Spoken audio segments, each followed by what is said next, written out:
right, what do you say we get started? Yes, there we go. Okay. Well, welcome everyone. My name is Tom Hernandez, and I am the very proud co-leader of the Right on Joliet writing group, and along with our wonderful co-founder, Denise Barron-Unland, and she of the Magic Hat.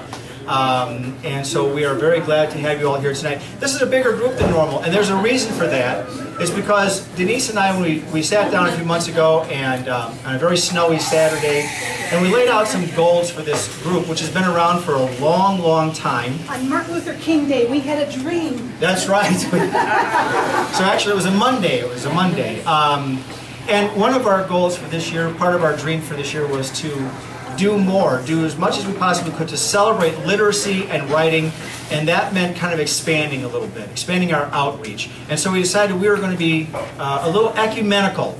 Those of you who have a church background, you know what that means. We're reaching out. We're getting it out to as many people as we can. It doesn't matter where you come from, what kind of writing you do, other groups that you're associated with, we don't care. We just want to celebrate writing and reading with you because we are a community. We're friends in the Word.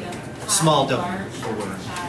And so, a lot of you are here tonight from other groups, and we thank you for that. So welcome to all of our non-Right-On members, our guests tonight, today. That's number one. The second thing that is equally important is that we want to thank, as always, Tammy and Sandy for their wonderful help tonight and letting us have this venue. Please thank them both with your applause and throw them a couple of shekels. Buy a cookie, have some coffee, make sure that they know that you're here and that their cash registers are ringing. So we appreciate that. Thank you. Huh? Which what? Oh, okay. Item number 3. We are raffling. This is the first time we've ever done this too, so this is a really big night for us. We are raffling off a collection of books by Right-On authors and guests. And so, if you haven't gotten your raffle ticket, Denise, I'll give more to you for just now. Okay? And then we'll do that kind of maybe midstream here, okay? A great collection of books that have been published by authors in our group and by some of our new friends. So more free reading. Huh? And finally, I want to mention, because part of the challenge is to market ourselves and to get ourselves out there. Most of us, just like most high school athletes and college athletes, are not going to be Stephen King, and that's okay, right? What we want is to write. But it's nice if every now and then somebody notices that you're writing. So we need to market ourselves a little bit, and part of that is to do readings and signings and sit-downs and coffee chats. Our own Bob Hafey is going to be doing one on Saturday, May 19th, 9 to 11 a.m. right here, and he will be reading and sharing from his book Boomhood, which I have read, and it is a wonderful. Anybody else here from Joliet? I know there's a couple here. Okay.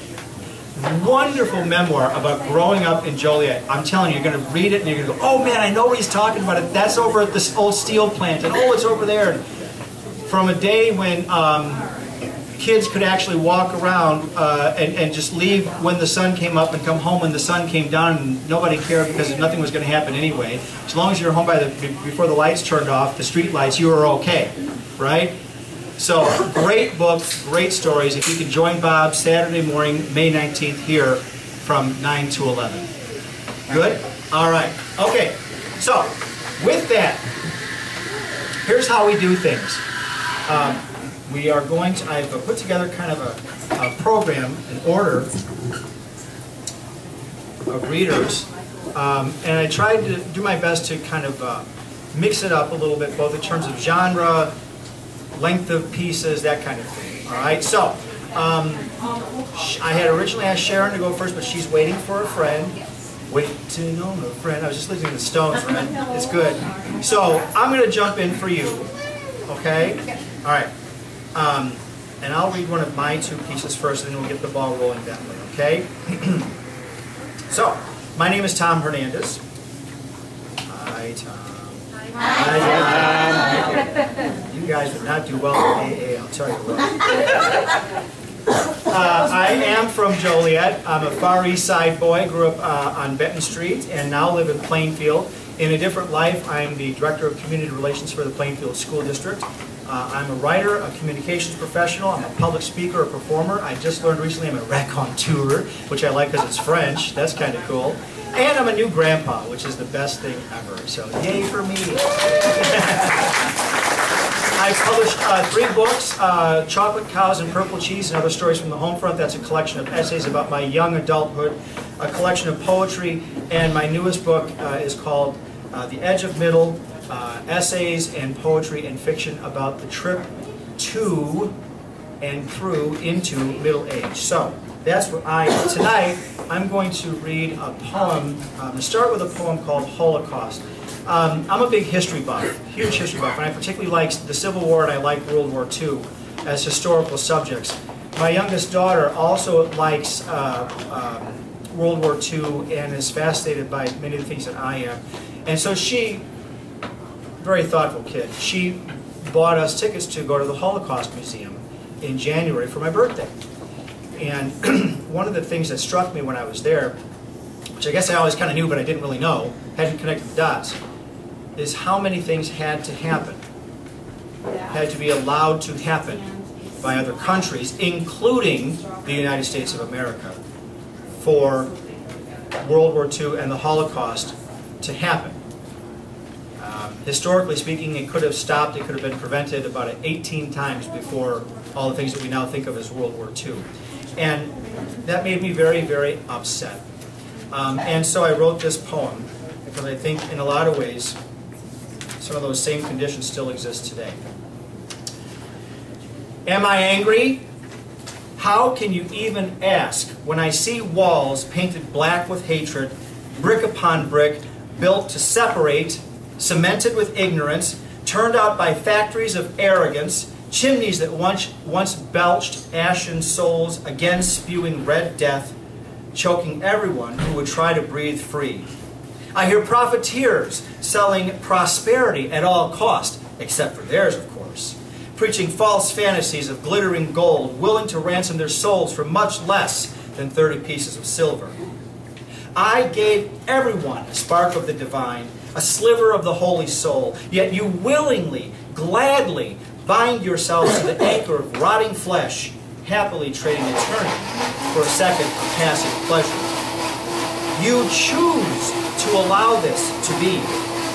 None of this, fear, suspicion, bigotry, genocide, despair, division, self-interest, greed, would happen otherwise. You all say yes, or at least you don't say no. You pretend like it will never happen again, then stand by and look away when it happens again. You are all guilty, if not by decree, then by complicity. And you do it, all of it, in my name. The gall, the hubris. How dare you claim to know anything about me when you ignore my heart, my tears, my blood, my love? You have monetized and weaponized pain and darkness and shame and guilt, using each to draw apprehensive lines, creating them where only we existed before. I made it so easy. All you had to do was just accept, just welcome, just protect, just care for each other. Instead, you inflate your ego, writing my words, then rejecting anyone who doesn't speak like you, building my house, then locking out anyone with a different key, clothing me, then stripping anyone with newer threads, claiming me, then silencing anyone who dares try to share. Yes, I am angry. How can I not be when my heart is broken over and over by the reality of a dream smashed among the stars? You are not what I hoped for when I sighed into the heavens. You are not me, nor do you even try to be. Rather, you sing phony hosannas and wave insipid credentials in my face, too cowardly to look me in the eye and wipe the tear from my cheek.